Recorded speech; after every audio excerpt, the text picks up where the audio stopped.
Welcome to the deep dive. Today, we're digging into some truly remarkable business stories from India.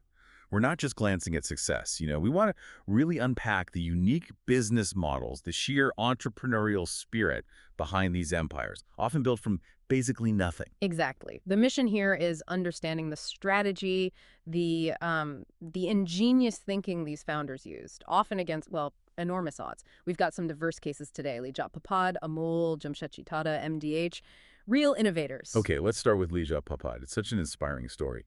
Picture this: 1959, Mumbai, just 7 women.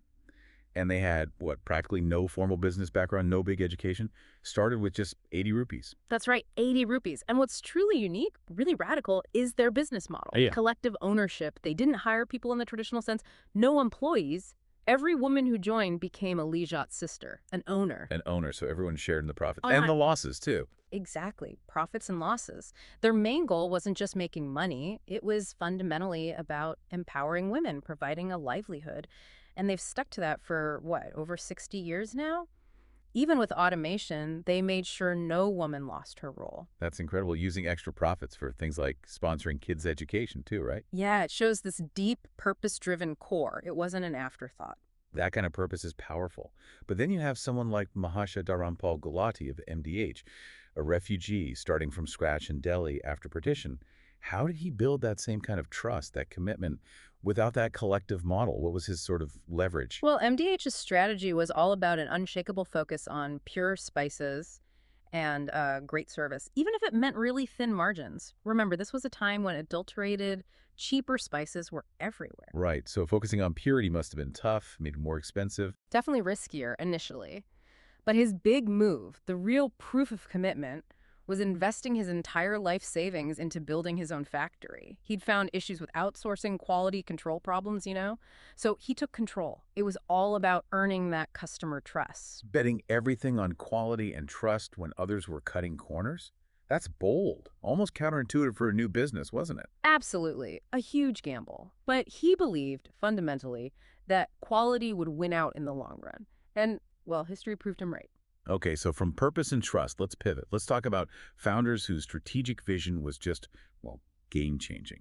Jamshetji Tata, laying the foundation for the Tata Group during the British Raj. I mean, how did he even operate in that environment? Tata's strategic thinking was, frankly, way ahead of its time. He spent 6 years doing global market research. 6 years. He saw India's potential, the coal, the labor, the ports opening up, like the Suez Canal, changing trade routes. And his choice of Nagpur for Empress Mills, totally contrarian. Everyone was focused on Bombay. But he saw the potential of the railways moving goods inland. But under the Raj, getting capital, getting approvals for something so ambitious, so different, must have been incredibly difficult. More so than today. Oh, absolutely. Capital was a massive hurdle. He relied a lot on his own funds, the trust he'd built locally. The system favored British companies. But here's something else revolutionary: his worker policies. Back in 1877, provident funds like early retirement savings, medical insurance. He fostered loyalty when labor norms were, frankly, brutal. Building human capital as a strategy, that's foresight. Exactly. It helped him attract and retain skilled labor, overcoming challenges others faced. Okay, foresight seems key. Let's look at Amul, especially their response during the 2020 COVID lockdown. That was something else. Yeah, Amul's move was fascinating because it was so counterintuitive. Competitors were pulling back, cutting costs. Amul did the opposite. They prepared for a surge in demand. They predicted people would cook more at home, need more packaged milk. How could they be so confident? And how did they manage it logistically? A huge factor was an investment they'd made way back in 2009, an IBM digital supply chain system. This tech allowed them to see everything in real time and, crucially, instantly divert resources. Think ice cream trucks, the labor for them, suddenly switched over to handle the soaring milk demand. Wow, so that earlier tech investment paid off massively. And their marketing. Bolt doesn't even cover it. They increased ad spend by over 300% during the crisis. Increasing spending by 316% in a global lockdown? That sounds incredibly risky. Wasn't that seen as maybe reckless at the time? To outsiders, maybe. But it showed incredible confidence in their market reading and their agile supply chain. They grabbed market share while others hesitated. It was a calculated risk that paid off brilliantly. So when we look at all these stories, what's the common thread?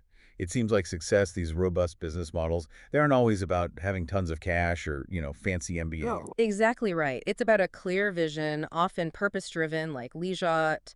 It's relentless persistence and building trust, like MDH did with quality. It's that deep market understanding and foresight, like Tata, challenging norms. And it's the strategic agility to adapt and innovate, like Amul showed us with tech. These founders really redefined what greatness meant in their context. They absolutely did, using unique strategies driven by deep purpose or foresight. So maybe the final thought for you listening is this.